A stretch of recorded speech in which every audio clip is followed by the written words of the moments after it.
আসসালামু আলাইকুম everyone, welcome back to my channel. তো বন্ধুরা, আজকে আমি তোমাদের সাথে শেয়ার করব হোমমেড ডোনাট রেসিপি।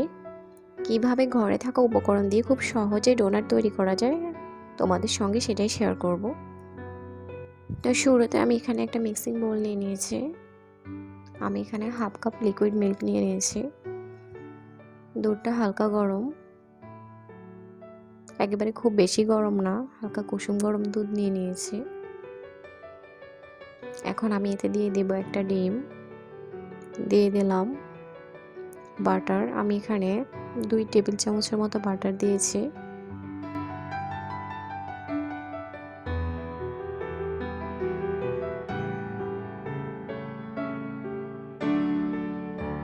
দিয়ে দিলাম হাফ চা চামচের মতো লবণ। উপকরণগুলোকে একটু ভালোভাবে মিশিয়ে নিচ্ছি।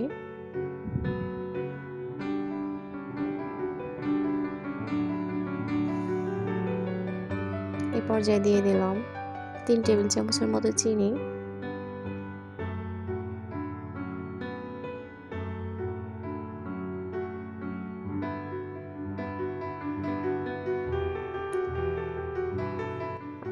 এই পর্যায়ে দিয়ে দিলাম হাফ চা চামচের মতো ইস্ট। আমি এখানে ইনস্ট্যান্ট যে ইস্টটা আছে সেটা ইউজ করেছি। এতে করে আর সময় নিয়ে অপেক্ষা করতে হবে না। এখন আমি উপকরণগুলো ভালোভাবে মিশিয়ে নিচ্ছি। আমার মিশিয়ে নেওয়া হয়ে গেলে এতে আমি দিয়ে দেব ময়দা। আমি আজকে এখানে 2 কাপ ময়দা ইউজ করেছি। ময়দাটাকে মিশ্রণের সাথে খুব ভালোভাবে মিশিয়ে নিতে হবে।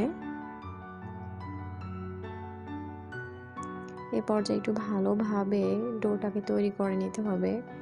ডোটাকে খুব ভালোভাবে মথে নিতে হবে। যত ভালোভাবে ডোটা মথা হবে ততই ভালো হবে। তো আমি হাতের সাহায্যে খুব ভালোভাবে ডোটাকে মথে নিচ্ছি। পাউরুটির ডোটা যেভাবে করা হয় ঠিক সেভাবে খুব ভালোভাবে মথে নিতে হবে। আমি এভাবে করে মথে নিচ্ছি। একটু সময় নিয়ে ডোটা তৈরি করতে হবে। তো এই পর্যায়ে আমি বাটির মধ্যে অল্প একটু তেল নিয়ে ডোটাকে এভাবে জাস্ট অল্প একটু তেল উপরে দিয়ে রেখে দিলাম। এভাবে আমি রেখে দিব 1 ঘন্টার জন্য।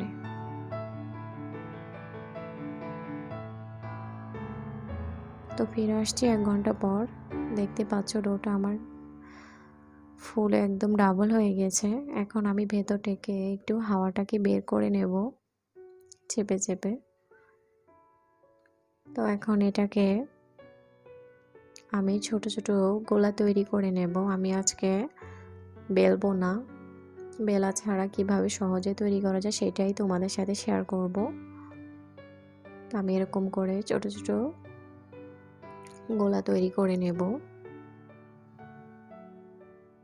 চোখের আন্দাজে যতটুকু সমান করে নেওয়া যায়।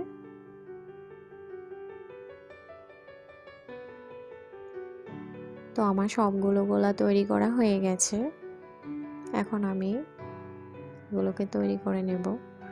দেখতে পাচ্ছ আমি হাত দিয়ে হালকা একটু জাস্ট চেপে ডোটাকে একটু ছড়িয়ে নিয়েছি। আর এখানে আমি এরকম একটা কাটার জন্য একটা ছিপে নিয়ে নিয়েছি। তোমরা বোতলের অথবা যে কোনো কিছুর একটা ছিপে নিয়ে নিতে পারো, ঘরে যেটা পাওয়া যায় হাতের কাছে। এখন আমি এভাবে জাস্ট একটু কেটে নিচ্ছি। দেখতে পাচ্ছ আমি কিভাবে কেটে নিচ্ছি। ছিপিতে একটু তেল অথবা ময়দা লাগিয়ে নিলে খুব সহজে এভাবে কেটে নেওয়া যাবে। তো এভাবে আমি সবগুলো কেটে নেব। আমি আরেকটা দেখিয়ে দিচ্ছি। জাস্ট এভাবে গোলাটাকে রেখে হাত দিয়ে একটু চেপে চেপে অল্প একটু বড় করে নিয়ে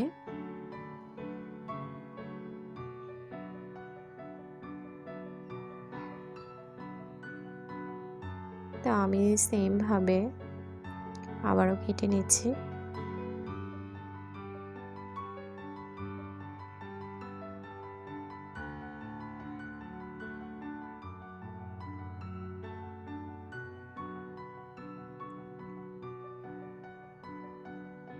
তো মাঝখানে দেখতে পাচ্ছ আমি কিভাবে করে নিলাম। আর কাটা অংশগুলো আমি ফেলে দেব না, ওগুলো দিয়ে আমি আবার তৈরি করে নেব। এখন এগুলোকে আমি জাস্ট 15 মিনিটের জন্য রেস্টে রেখে দেব। এই পর্যায়ে আমার চুলায় একটি প্যান বসিয়ে দিলাম, এতে পর্যাপ্ত পরিমাণে তেল দিয়ে দিলাম। এখন আমি ডোনাটগুলোকে ভেজে নেব।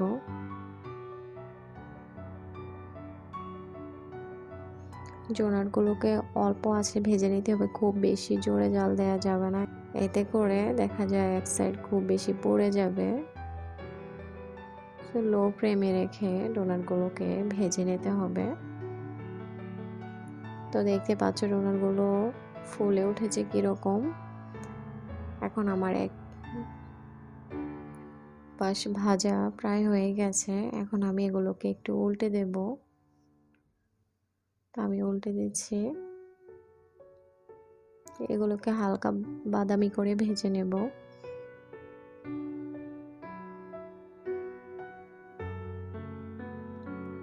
এই পাটটাকেও আমি বাদামি করে ভেজে নেব। তো এখন আমার ডোনাটগুলো ভাজা হয়ে গেছে, এখন আমি এগুলোকে চুলা থেকে নামিয়ে নেব। এভাবে আমি সবগুলো ডোনাট ভেজে নেব। তো দেখতে পাচ্ছ আমার ডোনাটগুলো ভাজা হয়ে গেছে, এখন আমি গরম গরম অবস্থায় একটু পাউডার সুগার ছড়িয়ে দিচ্ছি। তোমরা চাইলে এতে চকলেট কোট করে নিতে পারো অথবা ম্যাঙ্গো ফ্লেভার ইউজ করতে পারো,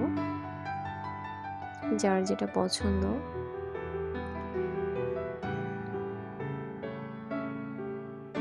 তা এখন আমি তোমাদেরকে একটা একটু ভেঙে দেখাচ্ছি ভেতর থেকে এটা কতটা সফট হয়েছে।